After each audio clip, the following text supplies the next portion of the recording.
structure of the paper. So you can just see that this is the paper of JAT 2024, especially the decision making section only. And you can see that there are sets of questions, like these four questions are from one set.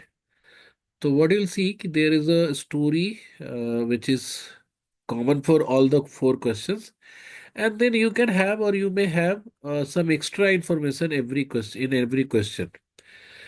इसमें unlike CAT exam, you will be finding five options to consider, and see the most of the question, मतलब ऐसा कई बार लोगों को लगता है कि decision making is very subjective and people can be biased toward any particular options or solution.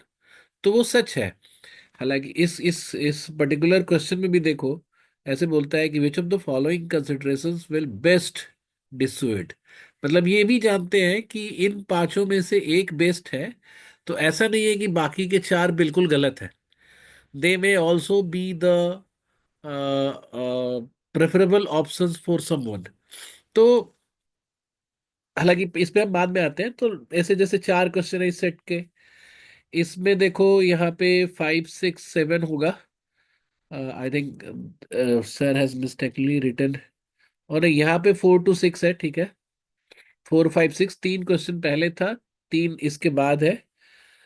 तो फिर 7 8 9, फिर यू विल गेट 10 11 12। मतलब every set has three or sometimes it will have four questions, and each set will have a story which will be further added with some extra information for each question,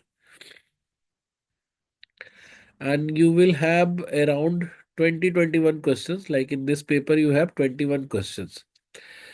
तो सबसे पहले तो तुम्हें ये याद रखना है कि these all questions are based on your rational thinking। तो आप इसको कॉमन सेंस ना बोल के रेशनल थिंकिंग बोलो, ठीक है। रेशनल थिंकिंग और क्रिटिकल थिंकिंग। आने वाली क्लासेस में और आज भी यू विल नो कि what is the difference between rational thinking and critical thinking. And it is not just common sense, although common sense के बिना कुछ भी मुश्किल होता है, लेकिन these solving these question will not just require common sense, ठीक है। तो इसमें और दूसरी चीज आपको याद रखनी है ये कि आप कुछ भी कर लो, मतलब आप कहने का मतलब कि may be someone may be very meticulous in thought process or rational, may answer every question correctly, but in general I believe कि आप कुछ भी कर लो, you cannot have more than 70 to 80% accuracy, ये मान के चलो आप। तो इसमें इस पर्टिकुलर सेक्शन में you can try as much as you want. तो जैसे मान लो कि 21 क्वेश्चन है, तो आप इसमें 15 16 तक भी ट्राई कर सकते हो। There might be few set, जैसे इसमें अगर देखो तो कहीं पे नंबर्स इन्वॉल्व है, तो आप में से कुछ ऐसे भी बच्चे होंगे जो हो सकता है कि डर जाओ कि इसमें तो नंबर्स है, तो ये पूरा सेट आपको छोड़ने का मन कर जाए। हालांकि ये वाला बिल्कुल डिफिकल्ट नहीं होगा, बट कभी कभी कोई ऐसा सेट होता है जिसमें नंबर्स ऐसे मेंशन्ड होते हैं जिसको आप तुरंत उसको उस पर वर्क नहीं कर पाते हो।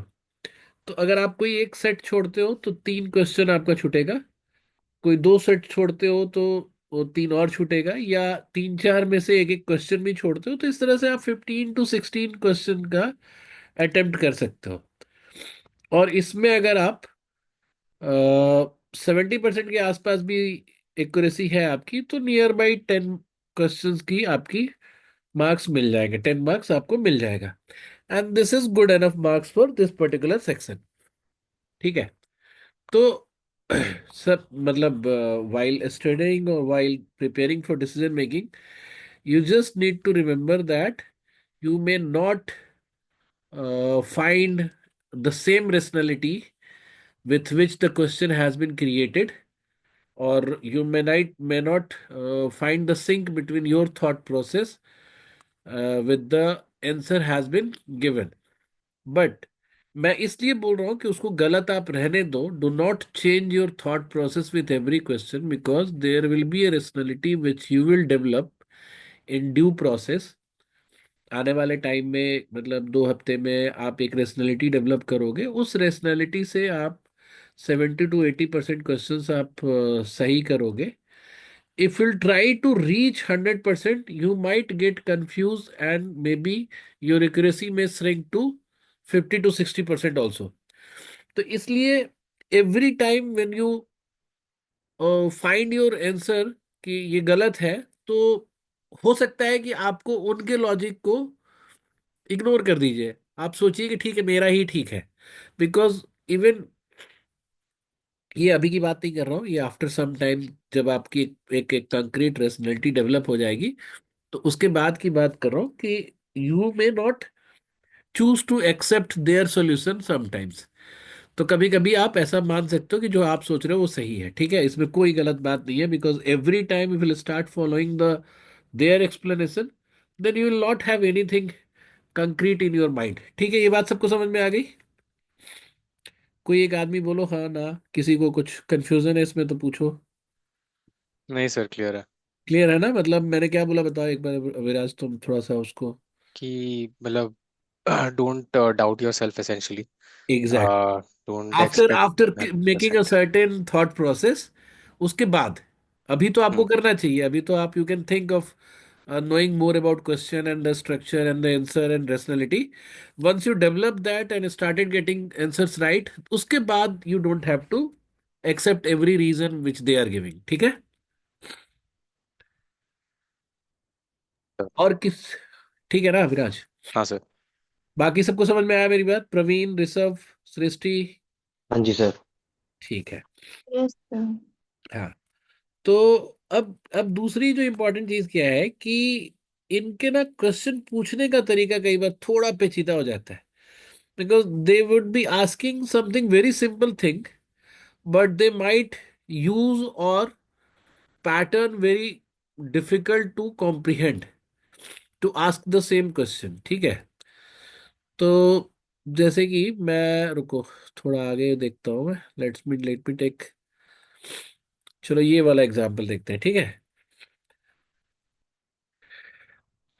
तो इस एग्जाम्पल में थोड़ा सा एक लिखा हुआ है, एक दो क्वेश्चन ऐसे है जो थोड़ा उस तरह कॉम्प्लिकेशंस को कैरी करता है. तो सबसे पहले तो आप इसके जो मेन स्टोरी है, कोर स्टोरी है, उसको आप पढ़ोगे. इसमें लिखता है कि Raman had been working tirelessly as a project manager in the IT department of Flying Grocery. ठीक है? अच्छा, इसमें आपको पढ़ते वक्त भी थोड़ा थोड़ा क्रिटिकल कंपोनेंट पे ध्यान रखना है. क्रिटिकल कंपोनेंट क्या है कि since you don't know the question which is been asked, लेकिन आप अपने इंड से आप ये आइडेंटिफाई कर सकते हो कि ये इंफॉर्मेशन जो है क्रिटिकल हो सकता है. ठीक है? तो जैसे, हालांकि इसमें कोई बहुत ज्यादा क्रिटिकल वाली बात नहीं है, बट वर्किंग टायरलेसली ये सजेस्ट करता है कि रमन जो है वो ऑनेस्ट है टुवर्ड्स हिज वर्क एंड वो हार्ड वर्किंग है. तो हालांकि it's not very critical here, but ऐसे ऐसे चीजों पे ध्यान रखना है. A renowned app based supply chain company. अब ये app based supply chain company पे भी ध्यान रखना है. प्रॉब्ली हो सकता है ऐसा कि इस पर्टिकुलर इंफॉर्मेशन का बहुत ज्यादा इंपॉर्टेंस ना हो आने वाले क्वेश्चंस में, but since I am reading I can, I will identify all the key terms here. ठीक है? For the past 3 years, having graduated from top tier engineering college, he dived straight into the corporate world, managing projects with great zeal and inspired his seniors. ठीक है? At the end of his first year with Flying Grocery, impressed with his hard work, Raman boss Suraj, the co-founder of Flying Grocery, fast-tracked his promotion and made him delivery manager responsible for multiple projects of a vertical. Suraj also promised Raman the position of Chief Operation Officer fifth year in the fifth year of his tenure. ठीक है? यहां तक बात हो गई. In search of a greater career trajectory, Raman pursued entrance exams for business schools. ठीक है, अब पढ़ते वक्त हमें ये भी लगेगा कि चलो ठीक है, इसको भले ही सीईओ बनाया जाना चाह रहे थे, their senior has promised, but still wants to pursue even better career trajectory। तो वो बिजनेस स्कूल जाकर अपने आप को थोड़ा और ट्रेन करना चाहता है for the business decisions and strategies. तो हालांकि अगर आप मैं थोड़ा क्वेश्चन पढ़ा हूं तो मुझे पता है कि आगे इसकी बहुत ज्यादा जरूरत नहीं है, बट आप जब शुरू में पढ़ रहे होगे ना, तो ये सब चीजें आपके दिमाग में बाय डिफॉल्ट आएगी कि वो तो ऐसे भी सीईओ बनना, चीफ ऑपरेटिंग ऑफिसर बन रहा था, है ना, which is again a very good post to have, but he still wants to, यानी कि he is more ambitious than this. His efforts bore fruits as he secured a place in the country's best business school। उसको मिल भी गया, known for a strong M9 base, stellar placement record and demanding academic requirements। तो इसका मतलब कि whatever he was looking for, he got it as per the एज मतलब with the admissions of, with the result of that business school. Raman was delighted. ठीक है, he had 3 months to join the business school. Flying Groceries demanded that any employee who wished to leave the organization should give at least a month's notice। तो यहां तक भी कोई दिक्कत नहीं है, उसको 3 महीने है। वो 2 महीने के बाद भी अगर वो रिजाइन करता है तो उसको 1 महीने की नोटिस सर्व करनी पड़ेगी, and he will go to the college. Raman decided to continue working and enriching his work experience, which will be beneficial when applying to companies after graduating from business school। Therefore, he decided not to share the news of the offer with the anyone else for the time being। ठीक है, मतलब 2 महीने के लिए वो नहीं बता रहा है। ठीक है, ये हो गया आपका क्वेश्चन का मेन स्टोरी। अब आपको थोड़ा एक हैबिट ये डेवलप करना होगा कि मेन स्टोरी को आप थोड़ा जल्दी पढ़ पाए, सो दैट आपका ओवरऑल जो अटेम्प्ट का टाइम है वो बचे। हालांकि जैट में वैसा सेक्शनल टाइम नहीं एलोकेटेड है, तो ऐसी कोई प्रॉब्लम नहीं है। You may choose to spend more time in a particular section जहां आपकी एक्यूरेसी और probability of getting right answers questions ज़्यादा हो। पर थोड़ा फास्ट कर लोगे तो बेटर रहेगा, वो आपको आरसी में भी हेल्प करेगा।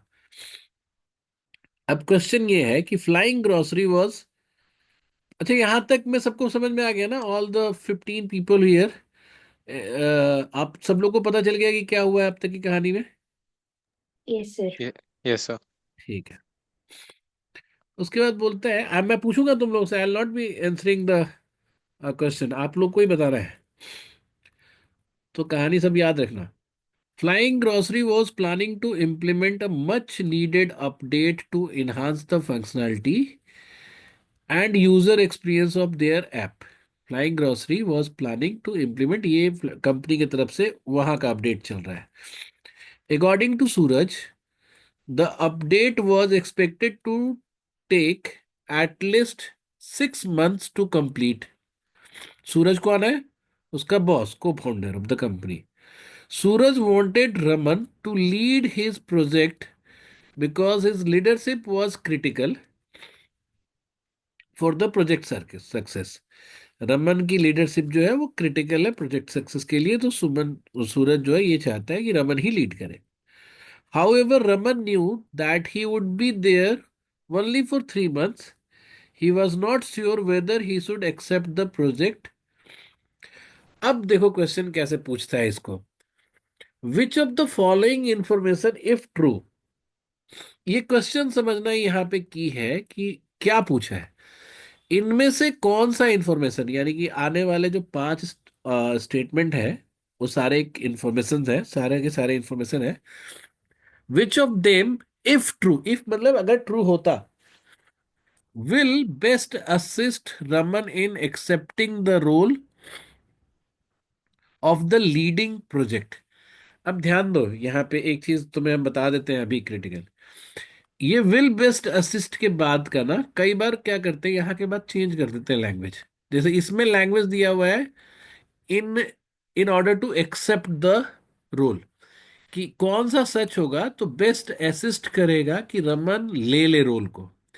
कभी कभी सिर्फ यही लिख देता है, best assist Raman in making decision. और कभी कभी ये भी लिख देगा कि बेस्ट असिस्ट रमन इन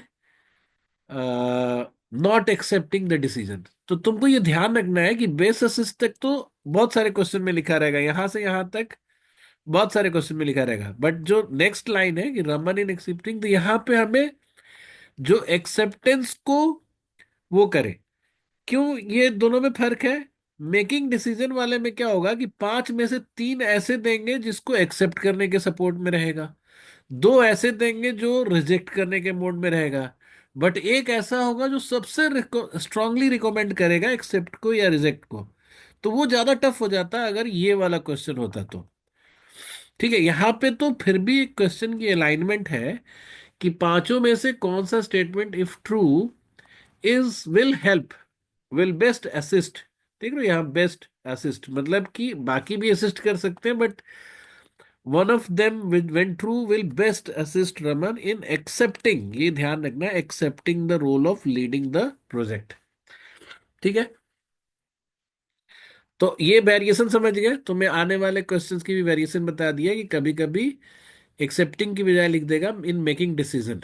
तो यहाँ पे इन मेकिंग डिसीजन में दोनों पार्ट आ गए, आइदर एक्सेप्टिंग और रिजेक्टिंग द रोल। बट यहाँ पे पॉजिटिव सेंस में बात करनी है कि उसको एक्सेप्ट करना है, तो कौन सा वाला सच होगा तो कर लेगा। पहला है during his time with Flying Grocery Raman finished some project ahead of the schedule. ठीक है, ए। बी है Raman could requisition more human resource for his team for the next 3 month. मतलब वो अगर मांगे तो मिल सकता है। Suraj might advise against the update if he got to know that Raman was living soon. ठीक है।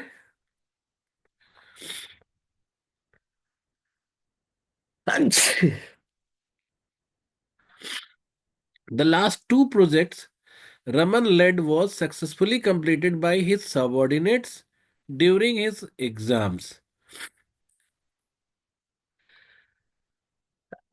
The last one is Raman had previously taken many projects home and the business school would have no class during the weekends. ठीक है, तो इसमें से कौन सा अगर सही है तो रमन विल टेक द, और मतलब which will facilitate the decision of accepting the rule. बताओ। Sir, I think Raman, if we request for more human resource for the next 3 months, so that if the human resource is more, हाँ, so definitely they can achieve the same target within less time, हाँ, so that he can accept the project. Also, he can finish the task earlier, then he can proceed with his business school. ठीक है।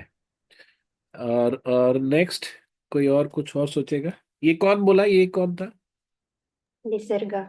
Nisarga. Anyone else?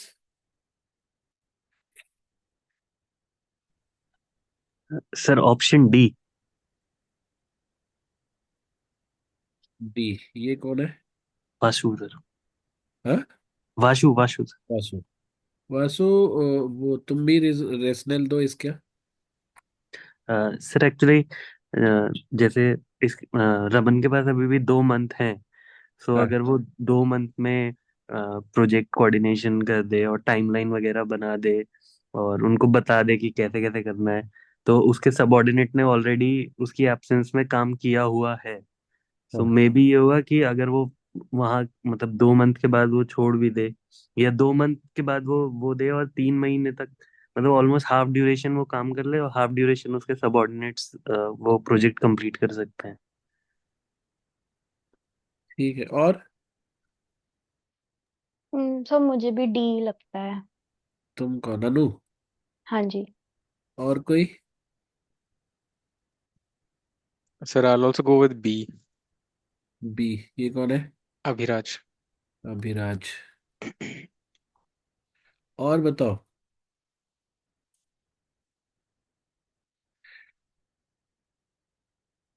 कोई और किसी चीज पे है?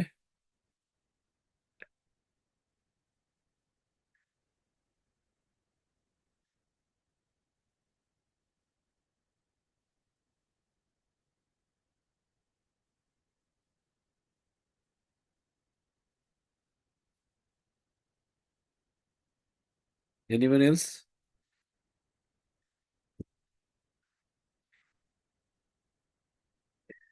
Ayushi, Karan? Sir मैं भी बी ही मार्क करूंगा। बी? Sir B. ए कौन है, नाम बताओ। B B sir B. Ayushi. हाँ जी।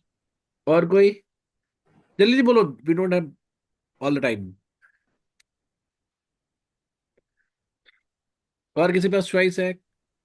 सर मुझे डी लग रहा है, क्योंकि 6 मंथ्स उसमें मेंशन किया हुआ है मिनिमम उसको लगेंगे। बट अगर वो छोड़ देता है तो सबॉर्डिनेट को अगर वो ट्रेन करके जाए तो काम खत्म हो सकता है, क्योंकि पहले एविडेंस है उस चीज का। हाँ, तो देखो, अभी कितना वो हो गया, कंफ्लिक्टिंग सिचुएशन हो गया कि वी हैव टू चॉइसेस, है ना? और most of the people are going for B, जितने लोगों ने आंसर दिया। कुछ डी के लिए जा रहे हैं। And if you ask me, I will also go with D, क्योंकि ऑफ कोर्स वो एक तो एविडेंस वाली बात है, दूसरा ये लेड करने वाली बात है। तो leading the project from Raman is more important than Raman working for the project. ठीक है? तो अगर रमन वो ये बोलता है कि इफ ही कैन, जैसे वासु ने बोला कि in 3 months he can chart out the every plan system and everything on place, तो उसके सबऑर्डिनेट्स उसको कंप्लीट कर देंगे। ठीक है? But B is also a very good option, क्योंकि जनरली क्या होता है कि जो सॉफ्टवेयर अपडेट्स या सॉफ्टवेयर वाले प्रोजेक्ट्स होते हैं, उनका जो टाइम कैलकुलेशन होता है वो basically based on man month और मैन आवर होता है। तो अगर रमन को मोर ह्यूमन रिसोर्स मिल जाए फॉर हिज टीम, तो 3 महीने में भी कर लेगा। ठीक है? लेकिन यहाँ पे एक प्रॉब्लम क्या है कि एक तो ये कंफर्मली हमें नहीं पता है कि 6 मंथ जो उसमें टाइम वो दिया गया है इसको, वो जो उसने सूरज ने 6 मंथ का जो वो किया हुआ है असेसमेंट, कि it will take 6 month to complete, at least 6 month लिखा है ना? तो मतलब Suraj is already using all his resources to reach this time limit, कि 6 मंथ तो कम से कम लगेगा ही लगेगा। That means even after increasing the manpower, you may not और you are not very sure that the project will get finished in next 3 month. ठीक है? तो इस वाले ऑप्शन में थोड़ा डाइसी है, so it will not best assist. D sir जो, एक्सक्यूज मी। क्या बोल रहे सर ऐसा नहीं देख सकते कि एम्प्लॉयर एम्प्लॉयर को अगर देखा जाए हो? तो कहीं ना कहीं तो फायदा नहीं है ना बी अगर देखे तो, क्योंकि यहाँ बी में ये और ह्यूमन रिसोर्स को ऐड करने का बात कर रहा नहीं नहीं, देखो, फायदा वाली बात इसलिए यहाँ पे नहीं करनी है, क्योंकि यहाँ है। ऑलरेडी लिखा हुआ है कि इनमें से कोई भी चीज है नहीं। हाँ। इनमें से कोई भी चीज है नहीं, इफ ट्रू बोला है। होता तो हाँ। हाँ, तो अगर यहाँ पे कुड बोला है कि Raman could requisition for more human resource. तो तो सर तुम डी तो तो नहीं लग रहा ये ना मत कहीं से देखो भी। कि एम्प्लॉय को, एम्प्लॉयर को फायदा है कि नहीं, ये देखो कि अगर ये हाँ। सच है, हम्म। तो जिन लोगों ने बी पे गए हैं ना, वो इस रीजन से सही है, मतलब यहाँ वाला रीजन गलत नहीं है। अच्छा। क्योंकि ये तो मान के चल रहा है कि ये सच हो तो अब तुम अलग से क्यों एक नया प्रॉब्लम लेके आ रहे हो कि एम्प्लॉयर को पैसा ज्यादा लगेगा? नहीं, हम तो ये लेके आ रहे हैं कि बी तो होगा ही नहीं, हम ये कह रहे हैं। बी तो होगा ही नहीं। नहीं होगा ही नहीं, नहीं, मैं तो बहुत सपोर्ट कर रहा हूँ बी को भी यहाँ पे, और just because the B doesn't have a evidence कि वो 3 महीने में पूरा हो जाएगा। And B also has a negative वो कि ऊपर लिखा हुआ है कि एटलीस्ट 6 मंथ तो लगेंगे ही लगेंगे। तो इस वजह से I am not going for B. और सर सर हाँ, सर अगर वो मोर ह्यूमन रिसोर्स की रिक्वेजिशन के लिए बोलेगा, हाँ। तो उससे रीजन पूछा जाएगा, तो उसको ये फिर बताना पड़ेगा कि मैं छोड़ 3 महीने में कंप्लीट इसलिए करने की सोच रहा हूँ कि मुझे छोड़ना पड़ रहा है, और वो चाह नहीं रहा है नहीं, रमन। वो तो अल्टीमेटली बताना ही पड़ेगा ना। तुम देखो यहाँ पे ये जो सेकंड वाला है ना, उसके उस पे मत जाओ कि ये मांगेगा नहीं, जी। क्योंकि ये तो लिखा हुआ है कि इफ ट्रू, मतलब इसको मान लो कि सच है। मतलब यही चीज समझना है डिसीजन मेकिंग में कि यहाँ लिखा हुआ है which of the following information if true, तो तुम उसके, वो होगा कि नहीं होगा उसको भूल जाओ। तुम ये मान के चलो कि उसने मांगा, रिक्वेस्ट किया और आ गए लोग। Okay sir. Consider it a true statement for a while, okay. है ना। डोंट फॉल फॉर कि ये स्टेटमेंट हो ही नहीं सकता। समझ रहे हो ना मेरी बात। ठीक, जी सर, जी सर। ये बहुत ध्यान रखने वाली बात है, क्योंकि यहाँ लिखा हुआ है which of the following information if true, खुद ही बोल रहा है, ये आप मान के चलिए सच है। तो अगर इसमें लिखा हुआ है कि Raman could requisition more request more human resources to his team, तो ये मान के चलिए कि उसको मिल रहा है। अब बताइए। सो whosoever has selected B, they were not totally wrong, but अब आपको समझ में आ गया कि अगर दो ऑप्शन क्लोज है तो how you can pick one good option और बेस्ट ऑप्शन। ठीक है। अब मैं वही बता रहा था अभी थोड़ी देर पहले, जो बता रहा था कि आप कुछ भी करके 70 to 80% से ज्यादा का एक्यूरेसी इसमें नहीं ला सकते, बिकॉज जब आप पेपर दे रहे हो तो हो सकता है कि उस टाइम पे एक आपका तुरंत का दिमाग बोले कि ये सही है, तो आप उसमें मार दोगे, क्योंकि ये बहुत गलत स्टेटमेंट नहीं है। क्योंकि कंपनी ऐसा करती है, वो ज्यादा रिसोर्स लगाती है ना, हायर करके या फिर कुछ ऐसा एक्सटर्नल ऑर्गेनाइजेशन को से असिस्टेंट लेके जल्दी कवर करती है। बट जस्ट ऊपर लिखा हुआ है कि वो एटलीस्ट 6 मंथ लगेगा ही लगेगा, और इसका कोई वेरिफिकेशन नहीं है कि मोर human resource will reduce the work for 3 months, work in 3 month. तो आप इस पे ना जाके डी पे जाओ, क्योंकि ये So, एविडेंस yes, नहीं sir, है। we should also think of the competency of the human resource. It's not the number, the skill is also of course, important. मतलब वही बात है ना कि ज्यादा Yeah, ह्यूमन correct. रिसोर्स आने के बाद 3 महीने में हो ही जाए, you might finish the job in next 3 month, ये जरूरी नहीं है ना। Yeah. अच्छा, नेक्स्ट पढ़ते हैं, ठीक है। After couple of months Raman resigned. ठीक है। सूरज वॉज शॉक्ड बाई, अब देखो कितना क्वेश्चन का ना वो चेंज कर देगा तुरंत tempo. After a couple of months, Raman resigned. Suraj was shocked by Raman's resignation and asked him to reconsider his decision. When Raman expressed his inability to continue, Suraj felt betrayed. This led to a series of heated arguments between them, and they swore to never work together again. Raman joined the business school. However, he soon realized that the summer internship placement were approaching. Consequently, he would require verification of his responsibilities from flying groceries. ठीक है, उसके लिए चाहिए होगा। विच of the following action is the most appropriate. अब ये वाला जो है ये एक सर्टेन टाइप ऑफ क्वेश्चन है, तो एक ही सेट में मोस्ट जो होता है ना, बेस्ट सुटेड, इफ ट्रू, तो इसको पकड़ लो कि ये इस टाइप का क्वेश्चन है जहां पे most appropriate action from the Raman side to obtain. अब एक्शन, मोस्ट अप्रोप्रिएट एक्शन, और ऑब्जेक्टिव क्या है इसका, टू ऑब्टेन हिज वेरिफिकेशन।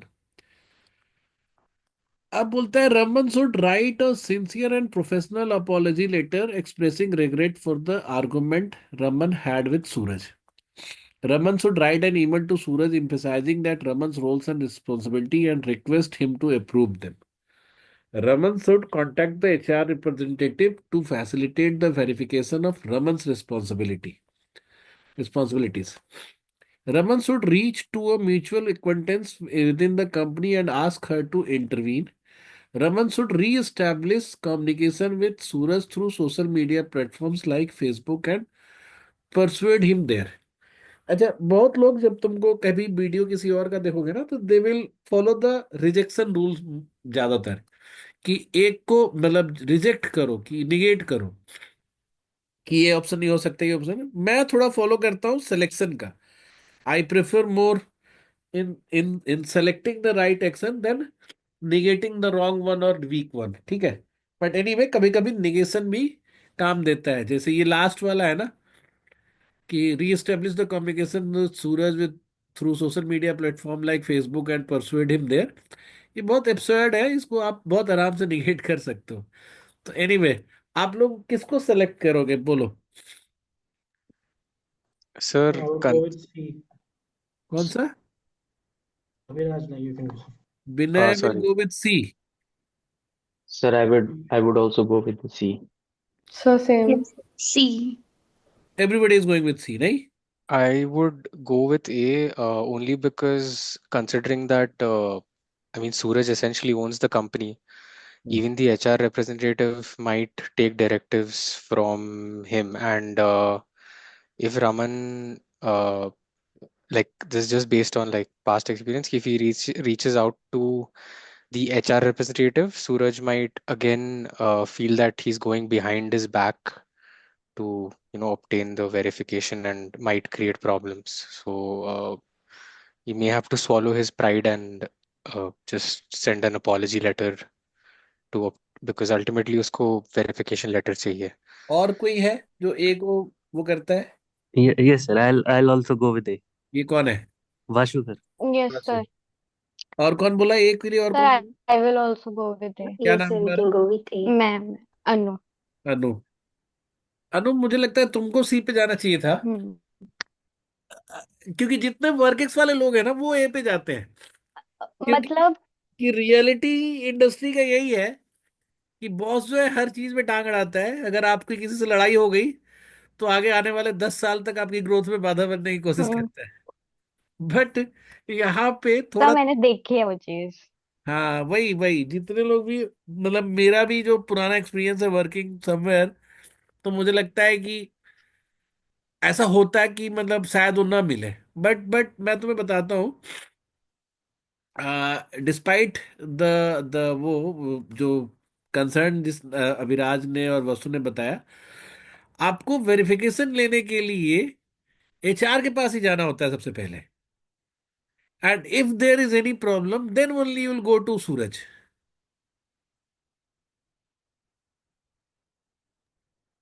समझ रहे हो मेरी बात? बिकॉज ये जो पहला लिखा हुआ है कि Raman should write a sincere apology letter expressing his regret to argument and Raman had with Suraj, इस पूरे एक्शन में वेरिफिकेशन की बात ही नहीं हुई।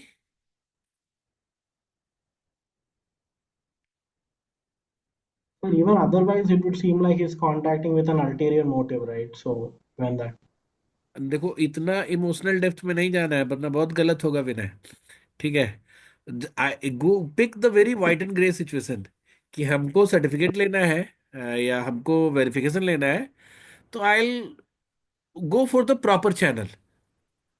So sir, और sir when we are contract approaching these contract questions, like our approach should be ki okay, this is a more realistic scenario, or should it be ki okay, this is the more appropriate scenario, or this is the more logical scenario? मतलब what? Appropriate and logical, ये priority होगी। Okay, so we should exclude real world factors from नहीं, these questions, ऐसा real world factor जो है ना, not every time is as true as you think. right? क्या हुआ कि अभी तुमने ये सोचा कि सूरज विल वो अड़ंगा लगाएगा बात में। हाँ. How will you think that? उसने तो सिर्फ यही बोला कि आगे से हम काम नहीं करेंगे। हम्म. कहाँ सूरज ने कहीं बोला है कि हम तुम्हारा लाइफ आगे बढ़ने नहीं देंगे? नहीं, जैसे आपने कहा ना कि मेरे पास भी एक कंपनी में हुआ था कि after I had left to get the relieving letter, हाँ। जस्ट बिकॉज मतलब there bridges burnt while leaving the company, वो मुझे 2 महीने दे मतलब उन्होंने घुमाया despite reaching HR, and that affected joining in another company. So like those factors come into नहीं, प्ले मैं कि बता रहा हूँ अच्छा. ना कि वो तुम्हारा मेंटल बैस कर दिया ना टुवर्ड्स सूरज। ओके. बट ऐसा नहीं कि सबके साथ सिमिलर एक्सपीरियंस। ओके. ओके. अब जैसे मैं एक जगह पढ़ाता था तो वहां मेरे डायरेक्टर से, जो मतलब मतलब बाद में सी वॉज वाइस चेयर, वाइस वो क्या बोलता हूँ, चांसलर ऑफ द यूनिवर्सिटी। तो मुझे भी ऐसा ही डर लग रहा था कि if I ask for work X I might not get. But she never intervene that process. Hmm. तो ओके. मैं ये बता रहा हूँ कि अगर क्वेश्चन में ऐसा नहीं लिखा हुआ है कि सूरज हैज टोल्ड रमन कि he will always come under the way, come between the way of his progress, है ना? सिर्फ इतना ही तो बोला कि we will not work together. And Okay, so also sir, on paper हाँ, रमन इज राइट, वो एचआर से अपना वेरिफिकेशन ले सकता है। और ये बहुत पर्सनल हीट है उनका, क्योंकि वो उस पर रिलाय कर गया, उसको भरोसा हो गया कि ये वही रहेगा मैं अच्छा बोल रहा हूँ लगेगा। ना कि ये जो हाँ है वो कोई पर्पस नहीं सॉल्व कर रहा है ना। हाँ, and in contract also it has mention कि आप अपने वर्क एक्सपीरियंस के लीविंग लेटर वगैरह वो प्रॉपर आपको देंगे, otherwise you can sue also. तो ऑन हाँ, पेपर तो वही एवरीथिंग इज वही राइट। मैं यहाँ बोल रहा हूँ कि उस चीज को जो वर्केक्स वाले लोग हैं ना वो थोड़े बहस हो जाते हैं इस पे। पहले भी होता था, और भी क्वेश्चन तो में सिमिलर मिलेंगे। तो कहीं कहीं पे so वर्केक्स का बहुत एडवांटेज मिलता है और कहीं कहीं पे थोड़ा सा आदमी बहस हो जाता है, रियल लाइफ ज्यादा कैच करने लगता है। तो so we shouldn't make any assumptions whatsoever. Exactly assumption तो कुछ भी नहीं लगाना है। Okay. तो अप्रोप्रिएट, लॉजिकल, रेशनल ये चैनल होगा, लास्ट में जाके कॉमन सेंस पे हम रिलाई करेंगे और अपने पर्सनल एक्सपीरियंस पे रिलाई करेंगे। Okay. ठीक है, तो यहाँ पे she would be the right answer. ठीक है, एक लास्ट ये वाला भी करते हैं। Raman received a verification letter from Flying Groceries outlining his basic job responsibilities during his tenure. अब देखो क्या हुआ, बेसिक रिस्पॉन्सिबिलिटी का उसको मिल गया। However, Raman required a document to substantiate the additional responsibility he undertook at Flying Grocery by going beyond his call of duty. Sadly, he did not have any documentation of such additional responsibility. कोई documentation नहीं था, but उसने बहुत सारे additional responsibilities ली थी, काम उसको किया था। Probably some other people work, और इवन जैसे होता है ना बॉस का काम, ये कुछ भी। अब उसको चाहिए, अच्छा यहाँ भी पहले पहले क्वेश्चन का टाइप देखो क्या है। Which of the following option will best help, मतलब इसमें से कौन सा है ऑप्शन जो हेल्प करेगा substantiate the additional responsibilities Raman undertook. इसको अगर नहीं समझोगे ना क्वेश्चन को, तो हमेशा गलत होने के चांसेस रखेंगे। इनमें से कौन सा ऑप्शन हेल्प करेगा इन सब्सटेंशिएट। सब्सटेंशिएट मतलब कि जहां पे भी वो अप्लाई कर रहा है वहां पे उसके एडिशनल रिस्पॉन्सिबिलिटी को एविडेंस के तौर पे वो बता सकता है। सब्सटेंशिएट मतलब कि उसको ज्यादा रिलायबल उस इंफॉर्मेशन को बना सकता है। क्योंकि anybody can write on resume कि ये मेरा जॉब रिस्पॉन्सिबिलिटी था, बेसिक जॉब रिस्पॉन्सिबिलिटी जिसके लिए मुझे सर्टिफिकेट मिला है, but I have also took these responsibilities. But not all recruitment agency और recruiter will assume it is true. तो आपको क्या करना पड़ता है कि वो जो आप एडिशनल रिस्पॉन्सिबिलिटीज आपने ली थी उसको सब्सटेंशिएट करना पड़ेगा। And sadly he can not gate certificate for that. नहीं कोई डॉक्यूमेंट भी उसको मिल सकता है, क्योंकि ऐसा कुछ था नहीं उनको, मतलब उसको लेटर नहीं मिला था कि यू विल डू दिस और you will do that. He goes beyond his call of duty. तो अब आपको पांच में से एक सेलेक्ट करना है। Raman should create documentation detailing quantifiable metrics results about his extra work based on his memory. Raman should collect testimonials on his additional responsibilities from his ex-teammates at Flying Groceries. Raman should write a public post on social media appealing to Suraj, mentioning the challenges he faced while taking additional responsibilities and how he overcame them. Raman should call Suraj and explain that he will not be able to get a consulting or an operations job without verification. Raman should reach out recently recruited chief supply chain officer at Flying Groceries to highlight the additional work he contributed to facilitate the of officer's task. ठीक है, अब select करो इसमें से कौन किसके लिए कौन जाता है। Sir, B seems like the obvious Sir, choice. B. तो Sir, it's B. B. कोई और किसी और चीज को सिलेक्ट करता है? किसी के पास है कोई और ऑप्शन टू कंसिडर, और इवन फॉर डिबेट, और making those person confused who has selected B. Sir A. A, पढ़ने दो तुम्हारा। रमन शुड क्रिएट डॉक्यूमेंट, हाँ। ये बहुत अच्छा तुमने किया कि इसको सेलेक्ट किया। बाकी आई थिंक ए सर और ए। बी के अलावे जो है बाकी सब बहुत वीक है। Public post on social media ये बिल्कुल कोई काम का नहीं। हाँ। सूरज को एक्सप्लेन करने का भी कोई मतलब नहीं है ना, क्योंकि ये कोई गारंटी नहीं कि सूरज क्या उसके बाद करता है। Even Suraj will write in what behave he will write, कोई वो नहीं है ना। Raman should sir reach out to recent recruited, ये तो अभी रिसेंटली रिक्रूट हुआ है, तो हाउ विल ही वेरीफाई और उसको रिकमेंड कैसे करेगा कि इसने किया है कुछ। तो सी, सर हाँ। सर इवन इन ए मतलब मेमोरी के बेस पे तो हमारा माइंड तो मतलब ऐसी मेमोरी को रिमेम्बर करेगा मतलब जिसमें हमने अच्छा काम करा है। और अगर वो जो मतलब रिक्रूटर है वो उससे पूछेगा कि तुम्हारी तो मेमोरी बेस्ड है मतलब माइंड का बेस्ड है, तो वो उसके बाद भी वो चाहेगा कि वो अपने टीममेट्स को लाए टेस्टिमोनियल्स के लिए, तो बेसिकली बी पर ही होएगा ए का अगर एंड पॉइंट हम चलो देखें ठीक तो। है, तुम बोल रहे हो सही है, लेकिन इतना सब नहीं बोलना होता है। सिर्फ ये बात होती है कि मेमोरी वाले पे recruiter will not trust. Yes. Sir I would go with the A. My rational is कि इन एवरी वर्क एक्सपीरियंस, हाँ। आप या किसी स्टार्टअप में काम करते हैं आप, जैसे हाँ। मेरा एक्सपीरियंस रहा है स्टार्टअप में, तो काफी एक्स्ट्रा वर्क भी किया जाता है, लाइक सोशल हाँ। मीडिया से रिलेटेड या कुछ भी।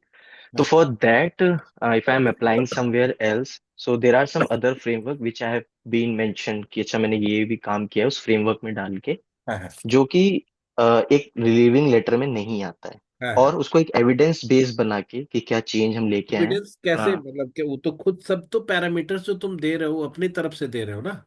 हाँ हाँ, बट इंटरव्यू में अगर वो पूछे कि आपने कैसे किया, फॉर एग्जांपल अगर कोई भी एक टास्क है, उसमें क्या किस तरीके से क्या डॉक्यूमेंट बन सकता है, तो यूजुअली वो बनाते भी हैं मैट्रिक्स लोग। शेयर करेगा ना, और टीममेट्स तो बायस भी हो सकता है ना टीममेट्स का। नहीं, मैट्रिक्स शेयर करेगा, but again based on his memory अगर वो कुछ भी लिखता है तो रिक्रूटमेंट एजेंसी जो है उसको वेरीफाई कैसे करेगी। वो उसने बताया, प्रवीण ने बताया कि वो इंटरव्यू ले सकती है। They can ask question related to that and then you can verify कि हाँ इसका ये है। तो आप मतलब जब यहाँ पे जो सेकंड ऑप्शन है B, it is more substantiating ना कि जो टीममेट्स हैं, जो एक्स टीममेट्स हैं, they are giving the same. लिखा हुआ है ना, collect the testimonial of his additional responsibility, नाम लिख के कि ये चीजें हमने किया। तो यही ऊपर वाली जो चीज है, it is also being further verified by x teammates. तुम समझ रहे हो, बी जो हम्म है ऑटोमेटिकली ए को इंक्लूड कर रहा है। ये एविडेंस क्रिएट कर रहा है ठीक है ना, वेरीफाई करने तो जो के लिए। क्वेश्चन है हमारा वो सब्सटेंशिएट करने वाली बात है। अगर ये रहता है कि उसको खुद से लिख के कंपनी मान जाएगी तो ये पूरा क्वेश्चन ही राइज नहीं होता। या समझ रहे हो ना मेरी बात, क्योंकि यहाँ पे लिखा हुआ है कि which of the following option will help substantiate. तो अगर सिर्फ ये लिखने से काम हो जाता तो ये क्वेश्चन अराइज ही नहीं होता। B automatically is having all the things of A. समझ रहे हो ना मेरी बात, जी जी। क्योंकि लिखा हुआ है कि testimonial on his additional responsibilities. तो जैसे मान लो कि मेरा कोई पुराना कलीग है और मैंने उसके साथ में एक पर्टिकुलर चीज एक्स्ट्रा किया मेरे अपने काम के अलावा, तो मैं उससे बोलूंगा कि इसके बारे में तुम लिख के दो, या I am writing this, you just verify it by your own words. Hmm समझ रहे हो ना, तो B has both hmm A as well as verification of a third. मतलब थर्ड यहाँ पे इसलिए टीममेट को थर्ड्स बोलेंगे क्योंकि फर्स्ट हो गया कंपनी, सेकंड हो गया रमन, थर्ड हो गया टीममेट। कंपनी मतलब जहां पे वो देने वाला है सर्टिफिकेट। तो एक तीसरा हम्म पार्टी से आपको वेरिफिकेशन भी मिल रहा है, तो ये ज्यादा सब्सटेंशिएट होगा। तो B would be more right answer. तो अब आई थिंक मतलब अभी सब लोग समझ में आ रहा होगा कि जब आप खुद भी करने बैठोगे तो हो सकता है कि तीन में से आप एक ही सही करो। बहुत लाइकली है कि नहीं, क्योंकि we might get biased with any of the वो, क्योंकि देखो इसमें एक वो अच्छा ऑप्शन बनाने के लिए कितने सही से लिखता है, just to make a as an very lucrative option. what they have done. Raman should create documentation detailing quantifiable metrics, देख रहे हो, and result about his extra work based on. तो ये रिजल्ट अबाउट एक्स्ट्रा वर्क, ये कितना attractive बनाने की कोशिश की जा रही है कि आप इसको सेलेक्ट कर लो ए को, and we might fall into this trap also. तो सबसे बड़ी बात क्या है कि आप पहले क्वेश्चंस करो बहुत सारे। अभी आपकी 60% या 50% की एक्यूरेसी रहेगी आई बिलीव। आप पूरा पूरा पेपर कर जाओगे तो आपको 50%, बट जैसे जैसे आप दूसरा तीसरा चौथा पेपर करोगे तो you will start improvising your accuracy. और हमारा गोल यही है 75-80% का एक्यूरेसी पे पहुंचना। ठीक है, तो ये पीडीएफ मैं आपको शेयर कर देता हूँ। This will be homework for you. और नेक्स्ट क्लास में I will be dealing with the doubts, और जिस जिस क्वेश्चन में आप लोगों को कंफ्यूजन होगा। ठीक है, ठीक है sir. And of course we will also have theory classes. ठीक है, कुछ बेसिक, हालांकि थ्योरी की जरूरत नहीं है, बट हमने कुछ कुछ 2-3 क्लासेस बना रखी है थ्योरेटिकल उस पे, जैसे कि क्रिटिकल क्या होता है, या फिर क्या बोलते हैं उसको, डिडक्टिव लॉजिक या इंडक्टिव लॉजिक क्या होता है, डिसीजन मेकिंग के प्रैक्टिसेस क्या है। तो 2-3 क्लास है वो, इसी बीच में हम कभी कभी उसको भी कंप्लीट कर लेंगे। ठीक है, तो homework for all of you is कि आप 2024 वाला डिसीजन मेकिंग जो है उसको कंप्लीट करें।